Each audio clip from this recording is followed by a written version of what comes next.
এরা আমার যুবক বাবারা, তোমাদের সিলেটের কলিজার টুকরা আমার ডান পাশে এই যে সন্তানটা বসা, বিশ্বনাথ বাড়ি, এই ছেলেটা বয়স কত? 25 বছর বয়স। এ কিন্তু আমাকে ছবিও দেখাইছে, প্যান্ট শার্ট পরা, দাড়ি নেই, টুপি নাই, দুনিয়ার খারাপ লাইনে চলতে গিয়া আর এতটা সম্মান। সিলেটের সরকারি কলেজের অধ্যাপকের দায়িত্ব পালন করে, ক্লাস করে।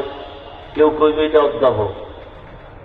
বিশ্বনাথ বাড়ি, 200 প্রায় কলেজের স্টুডেন্ট ওর কাছে কোচিং করে, 200 ছাত্রছাত্রী।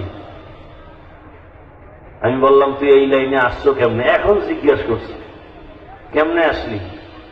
বলে, একদিন আমি রাতের বেলা খেলতেছি, বাসায় এসে মোবাইল হাতে নিয়ে গান শুনতেছিলাম। গান হঠাৎ একটা বয়ান দেখতেছি, বয়ানের হেডিং দেখতেছি, যার বয়ানে হাজারো যুবকের কান্না। আমি টাচ করলাম, বয়ান চলতেছে কিয়ামতের আযাবের বয়ান। ও বলতেছে, হঠাৎ আমি শুনতে শুনতে আমার চোখ থেকে পানি এসে গেল, শরীরের মধ্যে যেন এক ঝালঝালা কম্পন শুরু হলো।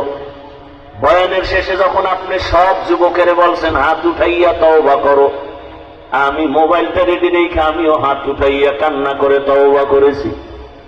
মোবাইলে তওবা করছি, হাত উঠাইয়া ফজরের সময় মসজিদে চলে গেছি। আজ এক ওয়াক্ত নামাজ বান্দা, জীবনটা চলে যায়, নামাজ ছাড়ে না। ওর বাবা ওর ভাই সব এই লাইনে নিয়ে আসছে, কল্পনাও করা যায় না। কই না খাইয়া তো মরে নাই রে বাবা। আজকে জিজ্ঞাসা করলাম, এই অবস্থায় কলেজ